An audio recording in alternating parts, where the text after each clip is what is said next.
Ready when you are. Yep. Alrighty. Hello, everybody. My name is Jonathan Schaefer. I am the SAO's student marketing assistant, and I'm here just today to discuss with you guys about how to step up your social media game. So far, I've been noticing, we've been really killing it on socials. Like a lot of really creative graphics. Everybody's been using it as a really great tool for getting their events and everything out there. So I'm just here to, give you guys a couple tips. And because social media, as we're seeing, is just becoming such a huge thing and a very vital part of everybody's clubs, like livelihoods and everything like that. So we're going to go ahead and hop right into it. First of all, I want to give a shout out to all my social media managers out there. You guys are all doing such a great job, like I said. If you don't already have one, I cannot stress this enough that you guys need to get one, because not only is it just a great opportunity to get your members involved, to get them into officer positions, get them some leadership experience, but it'll make your social media, I believe, a whole lot stronger, because you have the same person making all your graphics. All your graphics will look kind of uniform, so you get that kind of consistency, very professional looking, that sort of thing. And then you'll also have somebody just to take the burden off of your other officers to take pictures at your events, get them posted. Just having somebody dedicated to doing that, that'll just make everybody's life a whole lot easier. Plus they get the experience of getting to manage those socials at a club level. So real quick, I'd just like to discuss platforms like demographics, just some stuff that we've been seeing in 2022. For the most part, demographics haven't changed. Instagram is typically where we've seen the most success, because 71% of 18 to 29-year-olds, use Instagram daily. So that's going to be where you're going to find the majority of your college students, more traditional college students. And Instagram recently introduced boosting, which we'll get into in just a little bit. Facebook, everybody knows what Facebook is. It's where kind of the more non-traditional students are on there, but I'm pretty sure everybody has a Facebook account still hanging around. So that's definitely still the most popular of the three, despite all the controversy and everything surrounding the platform. And Twitter is kind of the outlier here. I know a couple clubs that don't even have Twitter accounts right now because they don't see it as very beneficial, but it is a very unique platform. It's a platform where you can be more personal, more on the fly. You don't have to you're not required to have a picture on Twitter like you are with Instagram, but you're still getting the same kind of demographic as Instagram, that 18 to 29-year-old kind of sweet spot there. So Twitter, it has a lot of very unique perks to it that I think make it worth looking into getting one. And plus, Twitter is just a lot of fun. Dr. Riley has a lot of fun on there, and like just posting just random stuff. So definitely look into getting a Twitter if you don't already have one. So moving on, I just wanted to do this quick little activity while we have everybody in here. Just real quick, I want everybody to kind of craft a vision for your social media. That's kind of like, what kind of audience are you aiming for? What kind of content are you aiming for? What kind of reaction are you wanting people to have to your content? What you're wanting to throw on there and everything like that. And then 3 ways that you can kind of achieve that vision. If you can just throw them in the chat real quick, I'll give you guys a little bit to do that before we move forward.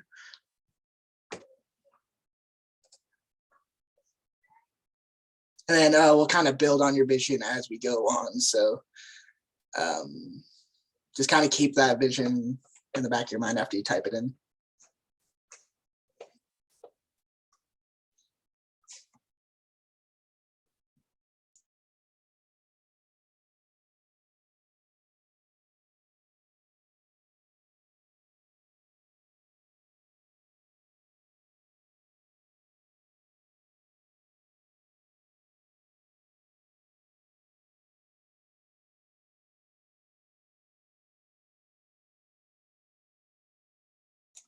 We're just talking about our social media kind of vision, which is kind of like the audience that you're aiming for, what kind of content you're wanting, what kind of reaction you want from your audience, kind of that sort of thing. Like, what are you wanting? What uniquely are you trying to achieve in your social media?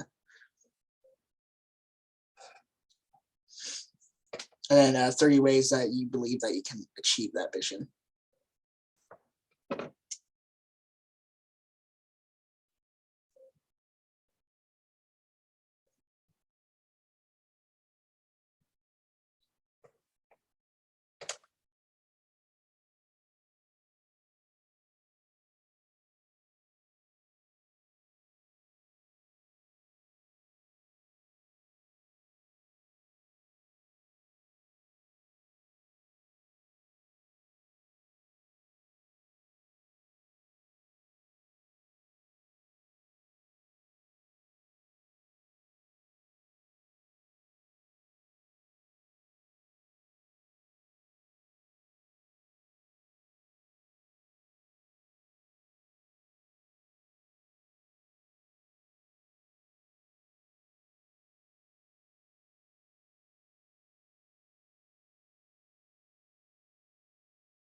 Alrighty, we're gonna keep moving here. Feel free to keep working on your vision statement and everything like that. Suddenly, I think I just saw you join. We're right now just talking about your vision statement for your social media, kind of like the audience that you're trying to reach, the kind of reaction that you're wanting to get, and that sort of thing. So if you would just want to throw that in the chat whenever, that's cool, but we're gonna keep going. So anyway, just keep that vision kind of in the back of your head as we're talking about the rest of this stuff. So there's this concept in media communications. I'm not sure if anybody else in here is in media comms. Shout out to the people that are though. But there's this concept in media, like social media, that you're a completely different person. Like the person that you show on your social media is different than who you actually are. So your club, you guys may meet like every 2 weeks or something, but your audience on social media isn't seeing that unless you explicitly show it off. So we define your social media persona as stuff like your profile picture, your name and bio, your content. Like that is what people are seeing. And that's very important to remember, because you can be like, oh, my social medias aren't popular. That's not, even though the club is very popular. So that can kind of help you understand that and help build up your persona if you're wanting to kind of stress your social media a lot more. So we're going to go into these 3 concepts, kind of discuss that sort of thing. And yeah. So this is something that I'm very passionate about. I'm very passionate about profile pictures. I think they're so much fun. You may or may not have noticed our profile pictures changing over the last year, but whenever we hit like milestones and stuff, some important rules, just real quick, throw together like a theme profile picture. It's very small, but if people notice, it can be very charming and kind of like draw them in. And again, like we'll talk about with the name stuff, that's like the first thing that people are seeing whenever they're interacting with your social media pages is your profile picture. So you want it to be kind of cool, kind of lively, draw people in, be like, you're wanting a reaction that's kind of like, oh, that's kind of interesting. What is this? Because especially on Instagram, at the very top, when people's eyes travel from top to bottom of the post, right? So at the top, it's your name and your profile picture. So if you have something just bland and basic in your profile or as your profile picture, people are going to be less likely to interact with your post, that or like keep in touch with your post, I guess or with your account, I guess is the right saying for that. But yeah, just like if anything relevant happens and you feel like, oh, that's kind of cool, or like there's a holiday coming up or anything like that, feel free to just, real quick edit your base picture, because you want to keep kind of like the base design as you see, like you keep the circle thing, just add a couple details around it. You want to keep it recognizable, but feel free to like have some fun with it, So then going into your name and bio, this is, like I said earlier, this is a first impression that people are getting from you. You know how people say, first impressions mean a whole lot. You don't get a whole lot. You don't get another chance at making your first impression. So you want to make sure that your name is clear, concise, isn't too vague, like just Filipino Club. You want to make it like Youthist Filipino Club, just so people know where you are, that sort of thing. Just get some, because people should be able to get your whole point just from your username. So you want to make sure it's concise, but just so you know that like your target audience is going to be able to recognize what you're about. So the rest of this PowerPoint is going to be about your content, which I've been keeping up as Youthist, like our club socials for quite some time. And I think it's gotten a lot better about these 4 points here. Like in the dawn of like social media kind of rising up to be the giant marketing thing that it is, I think people kind of like had some issues with it, specifically with the university and everything like that. But I think it's gotten a lot better. But just real quick, before you post something, you want to make sure, you want to ask these 4 questions, right? You want to make sure that's clear, it isn't bogged down, like the caption isn't too vague. People are getting the information that they need. You want to make sure that it's well formatted. The pictures, especially on Instagram, need to be well formatted. Statistics show that a poorly formatted picture loses a lot of its audience just in the first look. So like if you have like a flyer and like half of it's cropped out, nobody's gonna go to your account to see what you're talking about with that image. You want to make sure that your post is informative, obviously. Make sure that it has a purpose behind it. There's a reason you're posting this right here and right now. And then you want to make sure that's furthering your vision. Everything that you're posting is to kind of build on the image that people have of your club.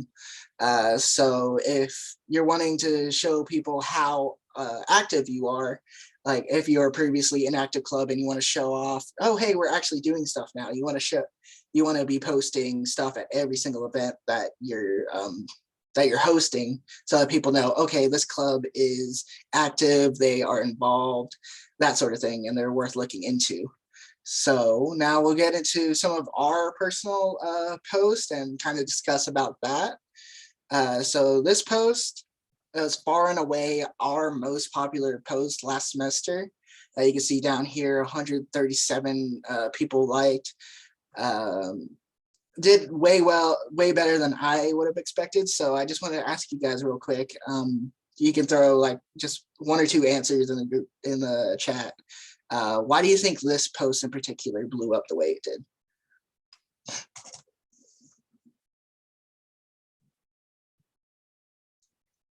So as you're coming up with your answers, think about, the picture, the caption. Is there anything specific about the caption that might be eye grabbing? That sort of thing.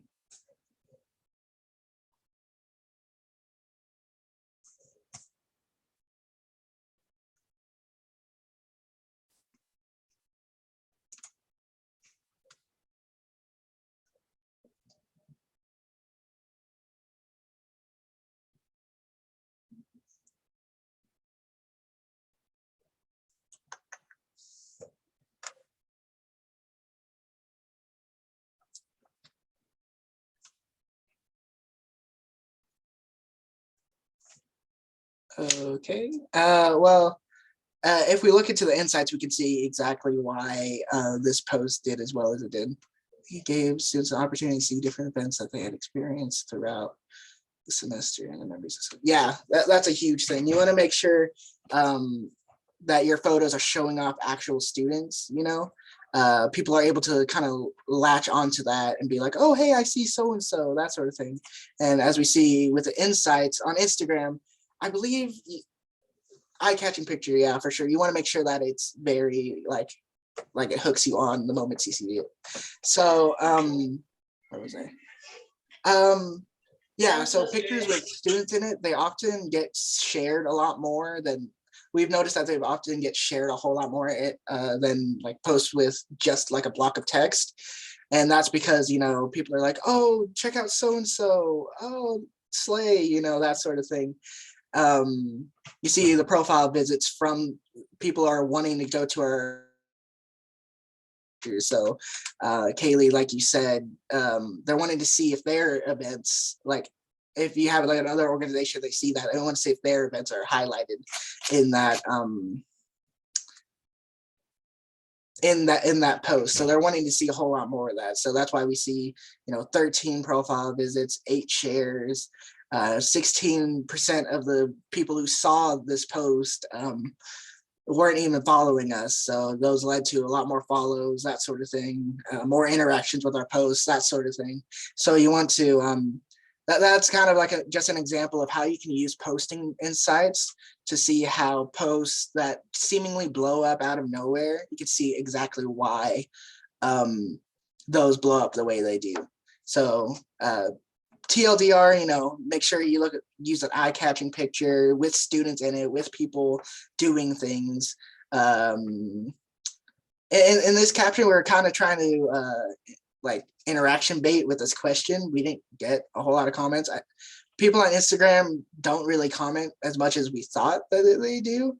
They more just, like, share, move on, that sort of thing. So comments can be kind of hard to come by. But yeah, if you're trying to take a lesson from this, make sure that you're like, if you're looking at your post, be like, oh, would I interact with this if I was just scrolling by? And in my opinion, I would, because I know some of these people in this picture, Cub Camp's a huge event, that sort of thing. And just another example with a meme picture. I know everybody loves their memes, that sort of thing. Just this picture, I'm not sure if y'all know it, but this was from a UFC event that happened like right before we posted this, and everyone is using it as a meme format. So you want to make sure you hop on memes like as soon as, like, if they're hot. You don't want to use something stale because that might just turn off your audience, that sort of thing. And then tagging other organizations is a really huge thing because that's just free shares that we're seeing over here. 15 shares, people, that's how you get kind of the overlap with other organizations' audiences and grow yours in the process, 35 likes, 4 profile visits. So people are wanting to see more of what we have, see if we have more kind of content like that, So this is just kind of like a good example of how you can incorporate kind of like our culture now into your post in like a tasteful way. So yeah, I hope you guys use all those kind of tidbits and experiences that we've had in your own marketing. We're just going to close out with a couple questions, comments. Does anybody have anything?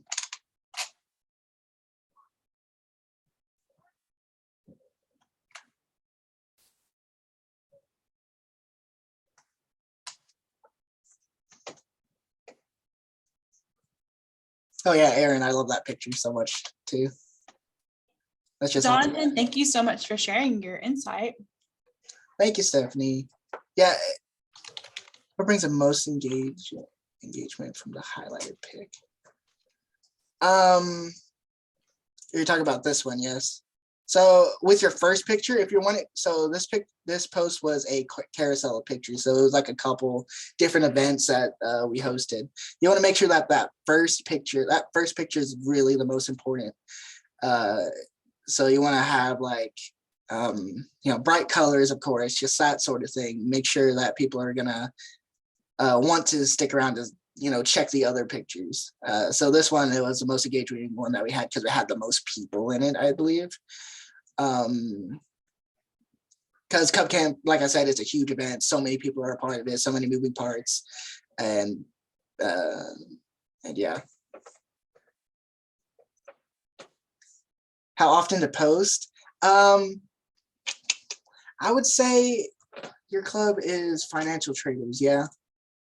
I would say with a new organization like yours, you're gonna want to post, especially your first meeting. That's gonna be huge because you're gonna show that's letting people know, oh hey, this club actually meets. So you're kind of building on that profile that you're setting for yourself, or that image, because you have a fresh, clean slate. So feel free to post like whenever you have events, whenever something interesting happens. In the case of your club, actually, since it's so like involved in the world, I would kind of compare it to our Lions Chronicle Lions Chronicle account, which posts like that's where Twitter especially is going to be your best friend, because you can just post real quick, hey, this is what's happening, make sure to capitalize on this, and we'll talk about it at the next meeting if you want to. So yeah, does that kind of help out at all? I'm excited to see where you guys go. I've heard some good things in the office about y'all.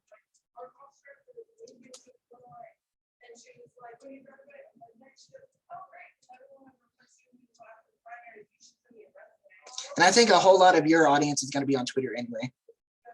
Yeah, for sure. Does anybody else have any questions before we sign off? Do you recommend sticking to like the same day and time for like regular posts, or? Oh yeah. If as you guys start building your analytic kind of like your statistics and everything like that, you'll see when people, or you'll notice whenever people are starting to like stuff, like if you have notifications on. This is why it's so important to have a manager, because this small little stuff you're going to lose if you don't have somebody checking your socials like almost every hour. So in our case, our most popular time is the mornings. So like we like to get posts out at 8 a.m. That's when college students are, waking up, checking their phones, checking their notifications and everything like that, and kind of getting ready for the day. So especially our week at a glance post, which tend to be very popular in the mornings. Like my phone, whenever we get those up and I wake up at like 9 a.m., I get notifications, 10 people have liked your post already. So that's why it's so important to have a manager that can like notice that stuff. Because if you just check your statistics at the end of the day, you're just going to see the flat number, So it's very important to kind of notice when your audience is more active. And that's just something that you'll feel out throughout the day or throughout your time, like building your profile. So building that image, because if you establish yourself as somebody who posts at 8 a.m. every day, or every time you post something, people are like, oh, let me look out for this. And they'll actually go out of your way to get some of your content. So that's probably one of the most underrated kind of like tips that you can implement, is that time thing. Because if you post something like outside of that time period, it's not going to be as likely to be popular as everything else. So thank you, Aaron.